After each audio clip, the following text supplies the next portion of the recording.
Welcome to the Be Still, Be Aware series, where nothing is off limits. I'm your host, Claire Foord. Let's talk. Before we begin, we'd like to acknowledge the traditional owners of the land on which this series is recorded and pay our respects to their elders, past, present and emerging. With the right research and education where people are actually taught to look for the signs, to act on them early, we can dramatically reduce the rate of stillbirth. But there is a high avoidable component, and that's what really makes me passionate. That was the Honorable Greg Hunt, the Federal Minister for Health in Australia. I'm Claire Foord, your host for the Be Still, Be Aware series. I'm going to be chatting more with Greg, as well as the Honorable Senator Kristina Keneally and the Federal Minister for Boothby, Nicolle Flint, in this episode, which is all about stillbirth, policy making and what the government is doing in Australia to see that stillbirth rates change, and hopefully we can prevent the unnecessary death of babies. So let's talk.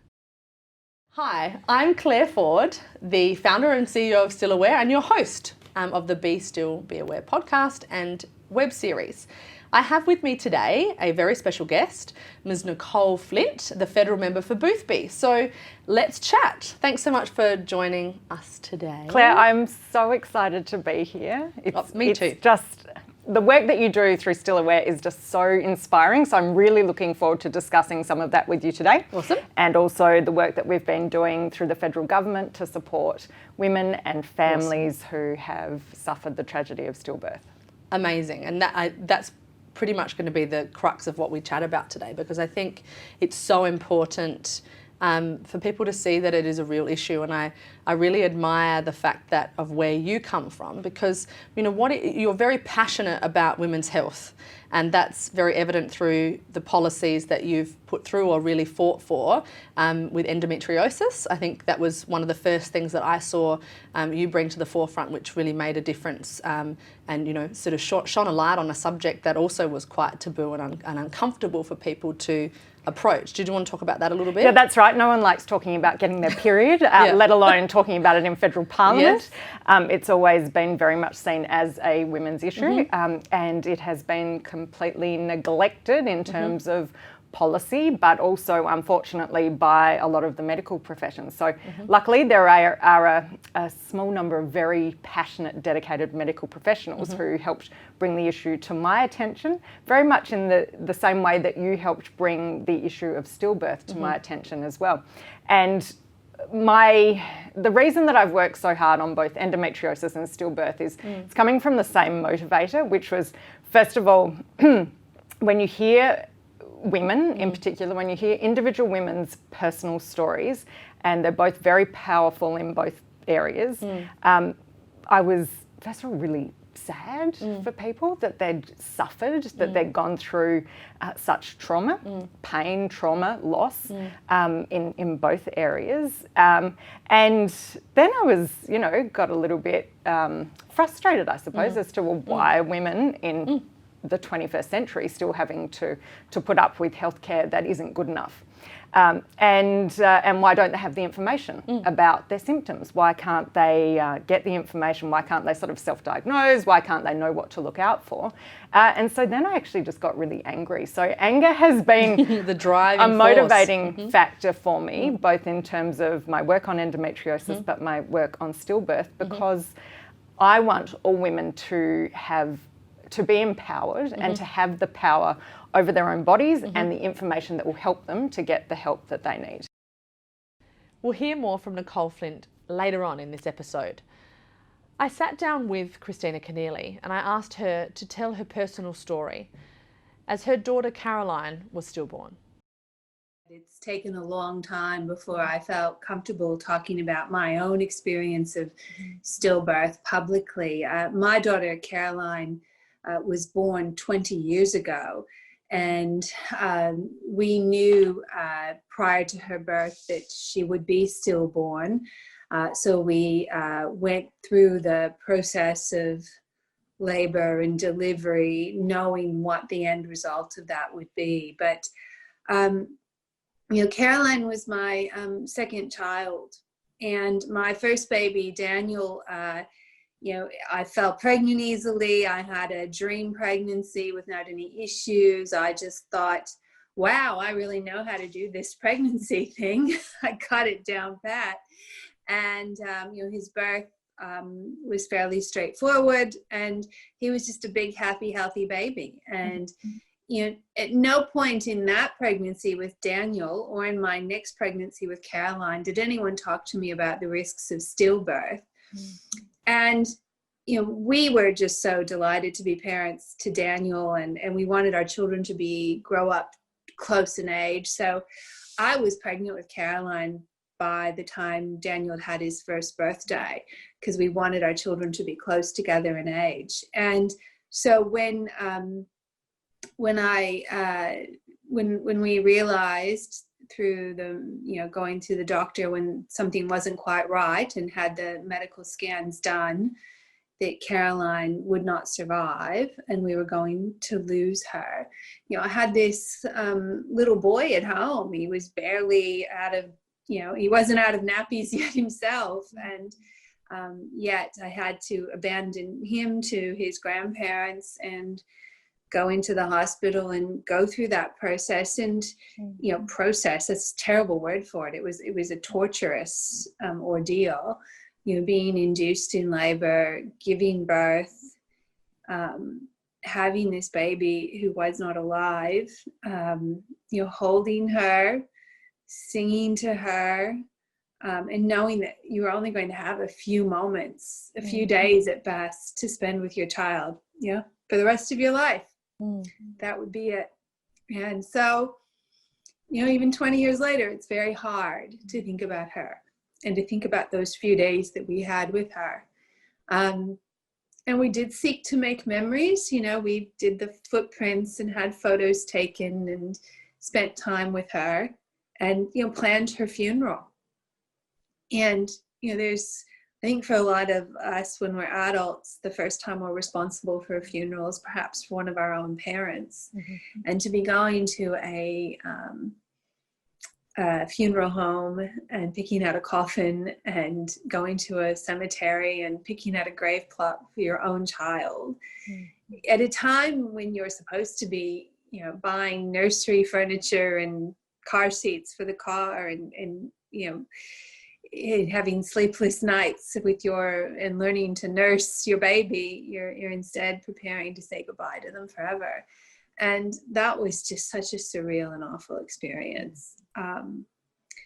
And I think perhaps people who haven't really known someone who's given birth or been touched by stillbirth, they may not really appreciate the extent to which your experience of birth is actually not unlike any other mother's. You do have labor, you do have the pain, you do go through delivery, you do have all the after effects of delivery, you have all the hormones and all of the feelings, and you're in a maternity wing of a hospital often too, surrounded by people who are happy at the happiest points in their lives, and you're at the saddest point you have ever known.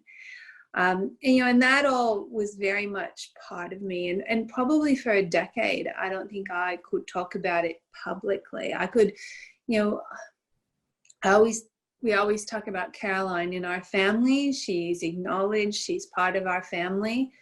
But to have a public conversation about her was very, very hard for a very long time. Until I started to realize that, two things. One, she really changed me. I wasn't a shrinking violet before I had Caroline. I had, played team sports, and I thought I was tough, and I thought I was a fighter, and I thought I could handle lots of things. But, that giving birth to Caroline and going through that grief and the recovery that took years, I realized a couple things. One, it changed me in a way that I would have never anticipated. And I would always, looking back, I would always rather Caroline have survived her birth. I would always rather have had her be part of our family and growing up and be a vivacious 20-year-old woman now. It's how I imagine her. But that didn't happen. What happened instead is that I realized, having survived that, I could survive almost anything. You know, there was nothing that someone in politics could throw at me or say or do that would hurt me more than I'd already been hurt. And I'd already survived perhaps the most horrible thing I could imagine, one of the most horrible things I could imagine having gone through. So it made me incredibly strong. It made me incredibly fearless, really.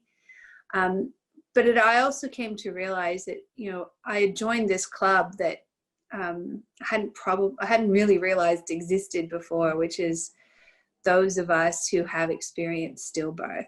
And there's a lot of us, and nobody was really talking about it. Nobody was really talking about the fact that this happens 6 times a day. And I realized, given the position I am now in, if I don't speak up and say something, and stand alongside people like you and Still Aware and all the parents who are desperately trying to get someone to pay attention to their grief and to prevent this from happening again and to help other people in these circumstances, then, you know, what's the point of my having this position in politics? So I think those 2 realizations, that she made me strong and that I was now a member of this club and I had to do something to help other people, because I knew what this was like. You know, as I said, I would do anything I could to have changed the course of my life and not have this happen. But having had it happen, it has made me who I am, and I hope will bring some change alongside all the other thousands of parents who are working to bring some change about in Australia. And honestly, thank you for sharing Caroline's story. I think there is a huge amount of bravery in that on its own. I think it's deep-seated grief, right? That, you know, and so much love that, you know, enables, and I suppose makes that live with you forever. I think, you know, you walk this journey and you get through it, one foot in front of the other. But even though you're not alone, because like you said, 6 babies every day, 6 families, 6 women, you know, are going through this every day in Australia. It can feel so utterly isolating, and nobody truly knows what to say, including ourselves. Like, you're thrown in the deep end. And I think, you know, I'm sure she would be intensely proud of you and what you have achieved, and, you know, gone on to change for the whole of Australian society by having the conversation and by, you know, bringing stillbirth to the forefront of where it needs and deserves to be. But you're so right. You know, there's families desperately jumping up and down saying, listen to me, listen to my baby's voice. You know, you need to hear this. We need to change this. We don't want this to be the way of the future, because it can change, and it has changed in so many countries. Australia needs to do better, right? You know, I think we can do better to support families, you know, post-trauma and post-loss, but we can definitely also do better in talking about it and raising awareness so that we can avoid this happening. So true. You know, I remember after driving home from the hospital, in fact, after I'd given birth to Caroline, and, you know, just thinking in the car on the way home, I felt like an idiot. Like, I actually remember feeling stupid that I didn't know that this could happen in my, you know, lifetime, in this day and age. Like, I think I felt like, you know, stillbirth is a thing that happened in my grandmother's generation. Why is it happening to me? And why did nobody tell me about this? And why didn't I have information to really understand how I might have been able to take steps to prevent this? And I just felt really dumb. I thought, you know, I'm an educated first world woman, and I don't know about this, and I don't know how to prevent this, and I didn't know it could happen. And, you know, I just remember that feeling like, and then you're right. How do you talk about it? How do you talk about it? how do you, yeah, I remember lots of my friends really not knowing what to say. And not that I blame them. I don't know that I would have known in their circumstance. And I remember friends who were, you know, having children around the same time as me that just felt very awkward to be around me because they had a baby and I didn't. And they, you know, and then there were those just years of awkward conversations where people would say things like, oh, you know, how many children do you have? And, you know, you know, anybody who's had a stillborn baby knows what a hard question that is. And I remember one experience, because I went on to have my third child, Brendan, who is you know, so I had 2 boys. And I remember being somewhere where this very well-meaning person was saying, oh, wouldn't you like to have a girl? And I said, oh, well, you know, you get the children you get, and I'm grateful that they're healthy. And she just kept pushing, like, no, you know, but girls are so lovely, and you've got the 2 boys. Surely you want to try again for a girl. And I finally, I just said to her, I just said in front of all these people, I thought, I'm done here. And I just said, look, I had a daughter. She died. And I felt like a little bit bad, but I didn't feel all that bad, because I just thought, and that's when I decided really that I was going to start saying I had 3 children and that one of them was stillborn, because I just thought, you know, I'm not going to sit here and pretend for the rest of my life that my child didn't happen. And I do have a daughter. She just is stillborn, but she is still my daughter. And I'm just going to own that and say it. Kristina's story is powerful. It's also heartbreaking. But she herself, as a bereaved mother, holds an undeniable strength and an understanding that only you can have if you have lost a child to stillbirth. That brings with it a new understanding and desire to create change in politics. And we're going to hear more from Kristina shortly. I did ask Nicole Flint what she thought we can do to enact change and how a voice can create change on the forefront nationally. So let's continue to talk with her. Let's talk about stillbirth though, primarily. And the only reason that I know about stillbirth, Claire, is because of you. So I was invited along to one of the Stillaware's amazing gala fundraisers. And Thank you for coming, by the way. Thank you for having me. And I knew nothing about stillbirth before walking into that room. You spoke, as you do each time at your gala dinners, and told your story and told Alfie's story. And it was so incredibly moving, and I'm still probably going to get upset thinking about it now, but just so moving. And as I said, you know, it brought tears to my eyes, as it is now, thinking about you sharing your story and what you and your family went through with your first beautiful baby. And then I sort of thought, why on earth is this incredible woman having to get up, share her deeply personal, devastating story and raise money so that other women can know about this? And that's when I went, oh my goodness me, this is not right. And I got really angry and I thought, okay, I'm going to try and do what I can about this. So how can people get through to MPs? And thank you for doing that. I mean, oh my goodness, I had no idea that... it's wonderful to know that something can enact such a powerful change, and you know, there's so many balls in the air, but that's, you know, having that support of somebody who really listened really does make a difference. So sorry for interjecting. No, I really appreciate that, and I thank you for listening to Alfie's story and for hearing her voice through me. You know, the fact that she could be here and should be, you know, with a conversation, you know, we can save a life, and I think it's so simple. And wouldn't it just be so simple to see it change? Like, you know, it can get really frustrating and make you angry, you know, like that it doesn't happen quickly, you know? Well, precisely, Claire. And so, you know, yes, we've done some amazing work federally, because before this, stillbirth had literally had no funding or attention given to it, certainly in a policy sense. And the National Action Plan, which is still in development, will be absolutely critical as part of that.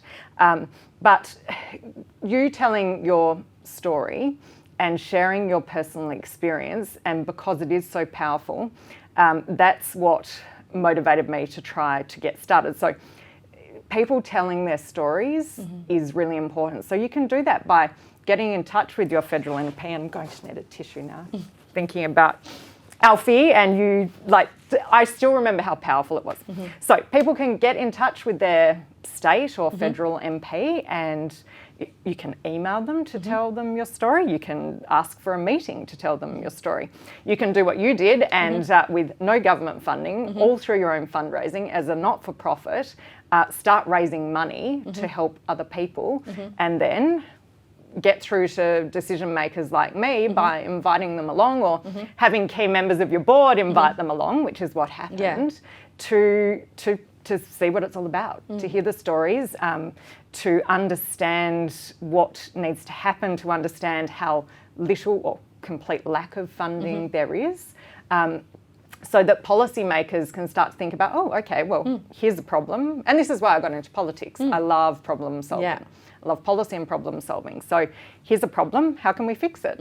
It's that simple. So, and that's what really struck me about the very first time that I heard you speak as well, was there are such simple things that we can do. And that's what made me really angry as well.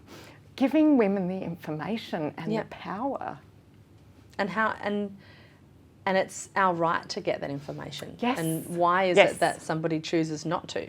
Yeah, that's right. Like, so is there a place for mandation of this information?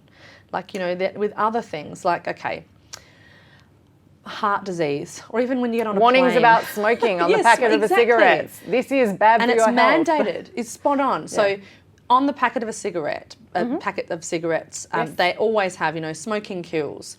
Smoking when pregnant harms your baby. Right. We're not scared about talking about really awkward things when we have these facts. But why is it with stillbirth we have the facts? We know that it is devastating. We know that unfortunately it's the leading cause of infant and childhood death in Australia, and it can change through simple conversation and empowering families. Why is it that it's something that still is relatively taboo, and that prevention requires so much money, time, energy, absolutely, but it's not given the time and the energy it needs. Often we are very focused on what we can do afterwards, what we can do to to support people, which is really important. But gee, I'd rather have my daughter here than know how to cope with my grief after loss. That's right. Yeah. And so prevention is critical. Key. But Claire, you've just you and I both know why this is really hard, because people are deeply uncomfortable talking about this. People don't want to talk about the risks that might be involved in pregnancy, and that, you know, you might lose your baby. You might lose your baby when your baby's born, you know, in the days before your baby's come to term. And then knowing that over 2,000 babies a year are lost through stillbirth. And that's just in Australia, That's just in Australia. 1 in every 135 pregnancies will end in stillbirth, and that's right. That's way too common. That's right. And then that's even more confronting for people. Yeah. Because a beautiful, brand new life has been lost before it even had a chance. So do you think a conversation can ever be mandated with, care providers? Like, look, that we have to talk about other things? Absolutely. Is there a duty of care? That's right. We need to look at all angles of what we can do. But again, after I first heard you speak, I mean, to my mind, it was just about, let's just get the information out there so that women can self-help as much as possible. And I know that, you know, Still Aware, again, as a not-for-profit who raise all your own money. And if anyone's watching and they want to donate to a really good cause, please donate to Still Aware. Thank you. Because we'll just pop that on the bottom of the screen and on the base of the podcast, everywhere, stillaware.org.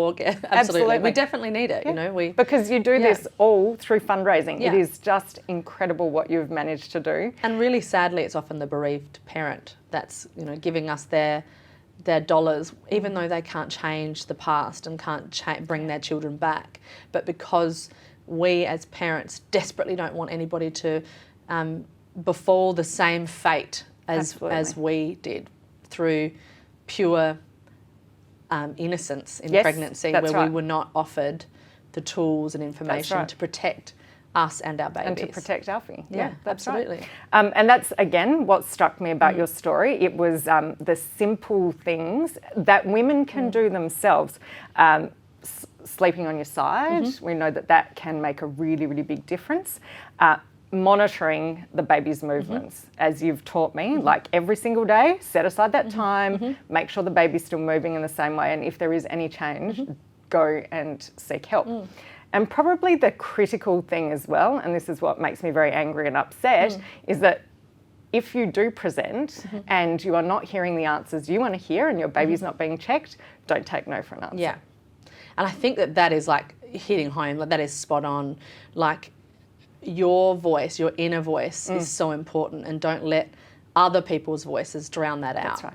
It's so, so important to listen to yourself and your baby, because, you know, just like you would outside, you know, with a friend or a family member, if you saw them outside pregnancy, you would actually act. But for some reason, there is this, you know, in this cocoon of pregnancy, we placate women, we put them in this bubble. But I think through a lot of the work that you've done in, you know, policy making and changing the conversation, certainly at a political level, you know, we're saying, look, these women's issues we actually need to talk about. We need to talk about periods. Yeah. And we need to talk about women's, you know, choice within their care. And you know, how do we... And about women trusting themselves and listening and not to their just passing bodies. that trust away. Yeah, that's right. Or or getting advice that you don't agree with. Yes. Challenge it. Yeah. Trust yourself. And it's harder than you think, right? Absolutely, because we are we've all been raised rightly to respect doctors and specialists, because they're the ones who have done all the training, spent years and years getting the skills to care for us. So when they're telling you, no, you're wrong, or as I believe your story was, Claire, you know, you're just, you know, you're a first-time mother, you're just being paranoid, whatever the things that women have said to them. If you don't think that's right, then go and get another, like find somebody who will listen to you and help you.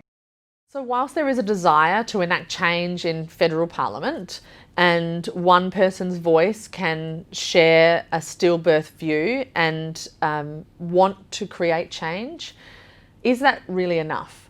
Why is it that stillbirth rates have remained unchanged for over 2 decades in Australia? When Kristina Keneally was given the opportunity to run for federal parliament, she took the opportunity and ran with it, because perhaps this was her second chance to really enact change and give Caroline and so many other babies a voice in federal parliament. The opportunity came along, the invitation to run for the federal parliament. And in taking that up, I thought about why would I take it up and what would I want to do with this second chance? Like, not often do you get a second chance. And on the second chance on a different, bigger stage. And you know, there are a few things I thought I would want to do, but I realized one of them would be stillbirth, because at a federal level, you can make a difference about stillbirth in the way that you can't just in one state jurisdiction. And also because I felt at the stage I was at in my life, that my kids were grown, my 2 boys, that I had the capacity and the space as a parent to talk about this publicly, and both emotionally, but also in terms of policy and what we needed to do. And so I was quite clear with myself and with my party that if I were to come back, this was one of the priorities that I would have. And so we got the Stillbirth Select Committee up. I think it got through the Senate like within days of my being sworn in, which is somewhat remarkable. And I think it was done before my inaugural speech even.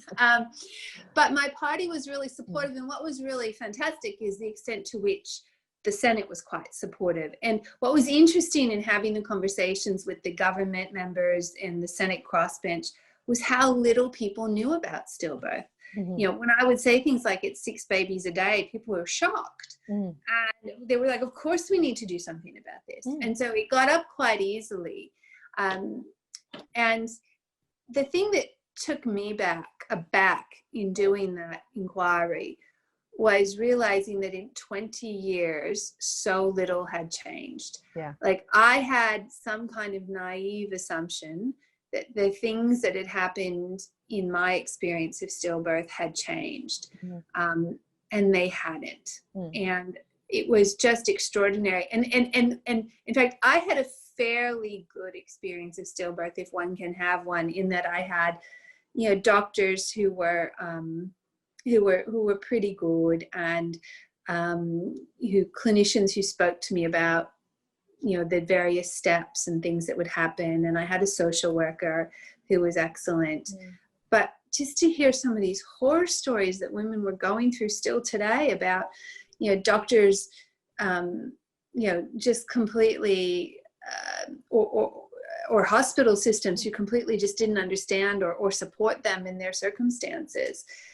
Just terrible stories. I thought, how is this still happening? And why has the rate not changed? And what I found, I thought that the experience of the hearings would be really, I expected them to be emotionally challenging. What I didn't expect to find is that how angry I was listening. I wasn't angry at the parents. I was angry on their behalf. Yeah.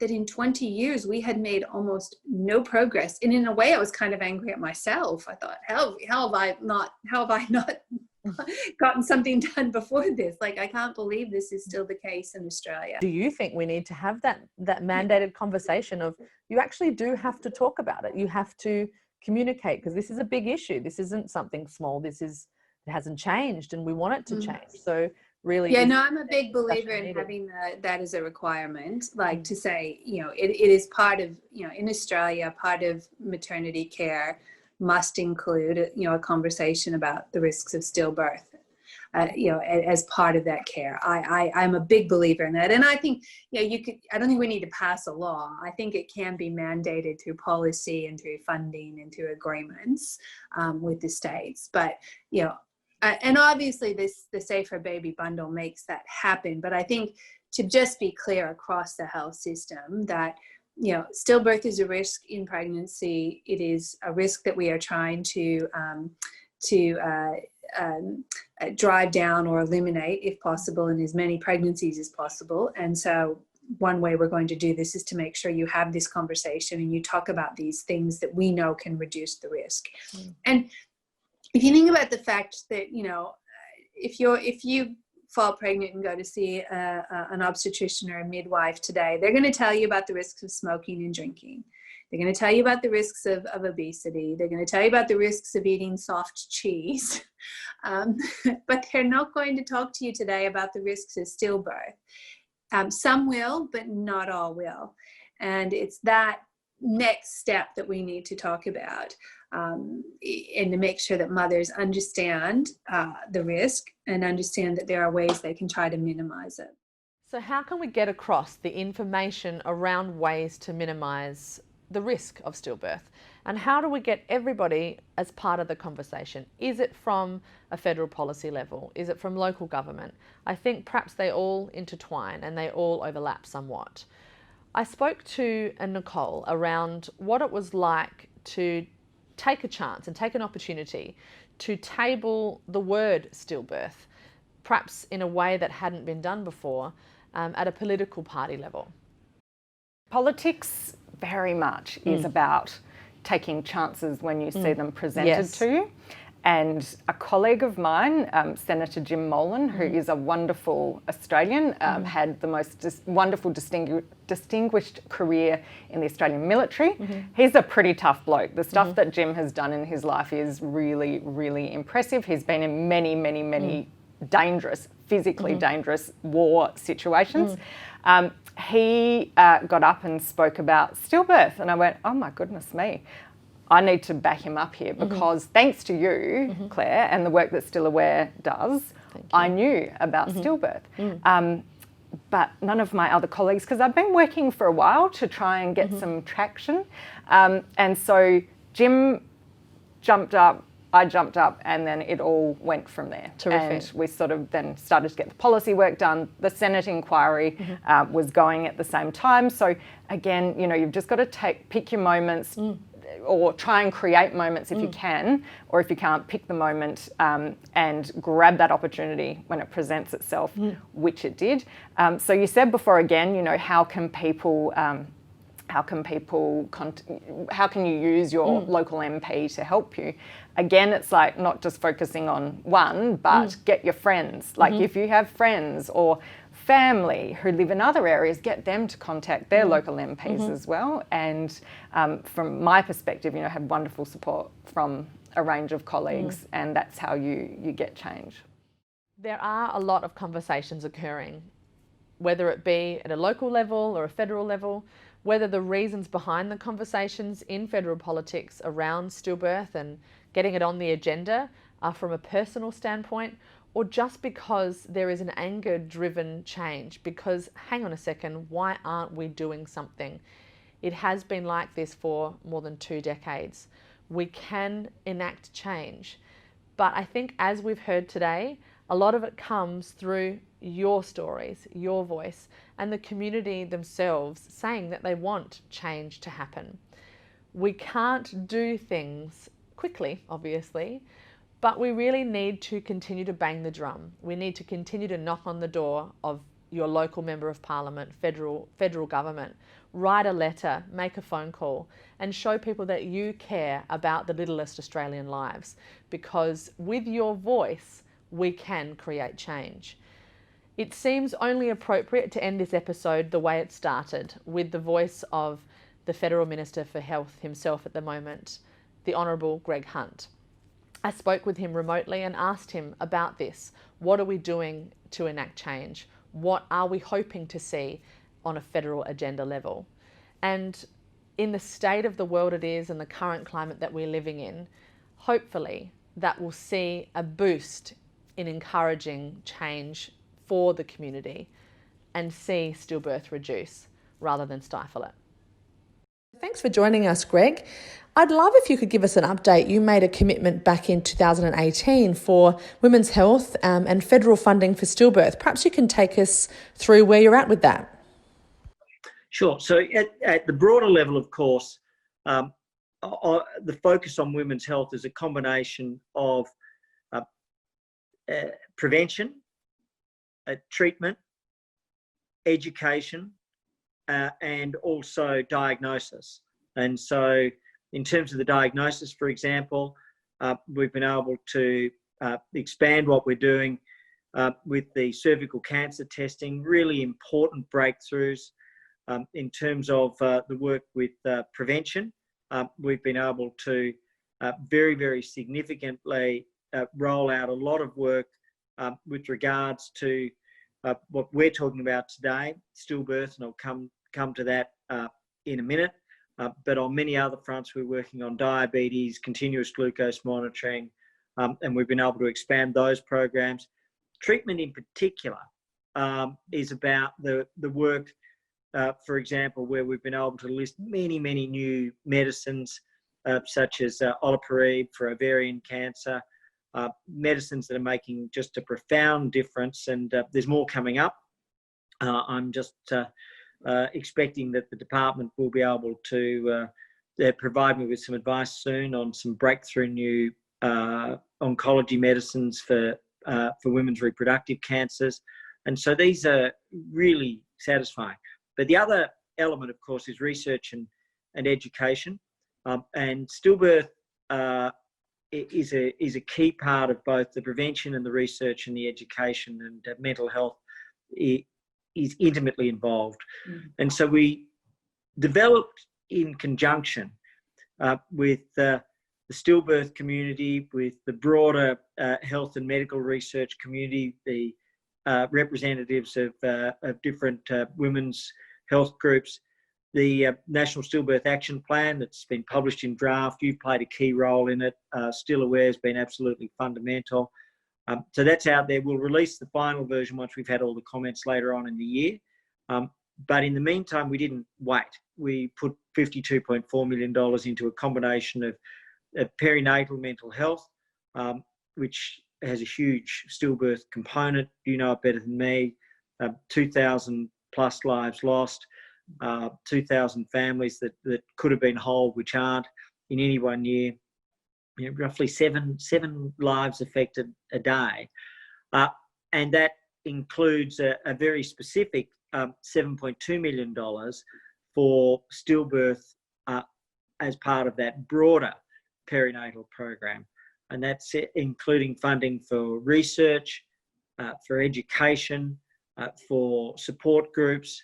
And we will later on in the year, once, as I say, all of the feedback is in, be able to release the final version of the plan. And I'm very confident that that will come with additional support.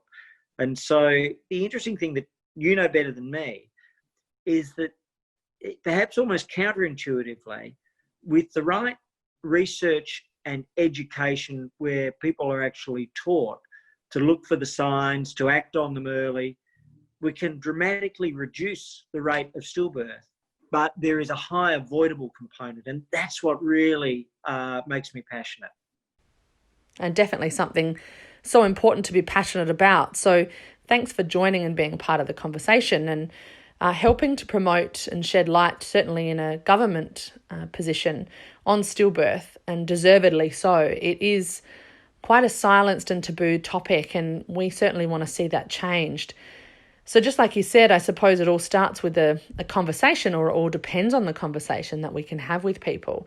And that is in the community, with expectant families for sure, but also care providers too. Everybody getting on board and ensuring that we have the safety that we all deserve and the information we deserve as expectant families to keep our babies, our pregnancies and our families safe. So in 2020, it's a time of crisis, pandemic, and internationally they have, unfortunately, but as a indirect cause of, I suppose, COVID and that pandemic crisis model, seen an increase in stillbirth, which is catastrophic and absolutely terrifying. So how do we avoid that here? How do we ensure that in the changing space of antenatal and pregnancy care, for example, or change in advice, and even in situations of lockdown, how do we ensure that expectant families get the care that they deserve in pregnancy and are able to be seen like they should be, face to face in an antenatal care setting, to ensure that the care that they are receiving, and that is dual care where everyone is involved, and informed care, just like you said, Greg, that you believe everybody deserves. How do we advocate for that? How do we ensure that families are receiving the care that they deserve in pregnancy? What do you want people to know? What do you want to say to them? So the very, very simple message is there couldn't be a better reason to leave home and see the doctor for beyond a checkup for an expectant mum. That's absolutely a valid reason. Even if you're in my home state of Victoria, my home city of Melbourne, under stage 4 lockdowns, leaving for medical reasons, for a consultation, a face-to-face consultation, for a checkup for an expectant mum, is absolutely at the top of the list of valid reasons. And so you have the option of going to the doctor, seeing the practice nurse, seeing the mid, or you have the option of doing this through telehealth. And so that gives you greater freedom, but there's no excuse for not having your regular consultation. And I think that's a really important message. It's something that's not just myself, but the AMA, the College of GPs, in particular, our Chief Medical Officer, Professor Paul Kelly, our Deputy Chief Medical Officer for Primary Care, Professor Michael Kidd, they have emphasised again and again, please continue to see your doctor or your medical team. So thank you, Honourable Greg Hunt, Minister for Health, for being part of this conversation and for putting stillbirth on the federal agenda. Look, we certainly are keen to keep an eye on what's happening on stillbirth for prevention and also awareness, and what is certainly going forward for funding and for research and all of those things on the agenda in federal policy. And for those of you who are listening or watching and are part of this series today, just understand that you too can be part of the conversation. So it's really important for you to also share your stories. I know, Greg, you would love to hear that and you want to hear from people. And I also understand that it can be daunting on sharing your perspectives, but it's really important we as a community actually are part of the change, because we truly need to see a change in maternity health for prevention of stillbirth. And so if you want to share your story, if you want to have your voice heard, you can go to health.gov.org, and there are ways in order to get in touch with the minister there. Or if you want a hand, if you want some advice, if you want to be part of the conversation and for us to help you to have your voice heard, you can contact us at stillaware.org, or alternatively at hello@stillaware.org, and we can help you get in touch with your local minister or the federal parliament so that you can share your story and your perspectives on stillbirth and maternity health. So it's really important to be part of the conversation, and we all can be part of policy change. It's all of our responsibility as a community to speak out and speak up for those who can't. Let me just finish by thanking you, Claire, for everything you've done, and Still Aware. We've made progress, but until we really start to get those rates down, of achieving the simple goal of ending avoidable stillbirth, then we won't be able to declare success. So I think we're at the end of the beginning, not the beginning of the end. And, we can be on a national journey together, where in the same way that we were able to make massive inroads on SIDS and sudden infant death syndrome, we can do the same with regards to stillbirth. If we give the right education, the right information, the right tools to mums, I think is such an important part of what we're doing. Thanks for joining us today, and we look forward to you joining us again next time. Remember, it's never too early to have a conversation, but it really can be too late. If you'd like to know more about Still Aware, the charity that's bringing you this series, head to stillaware.org.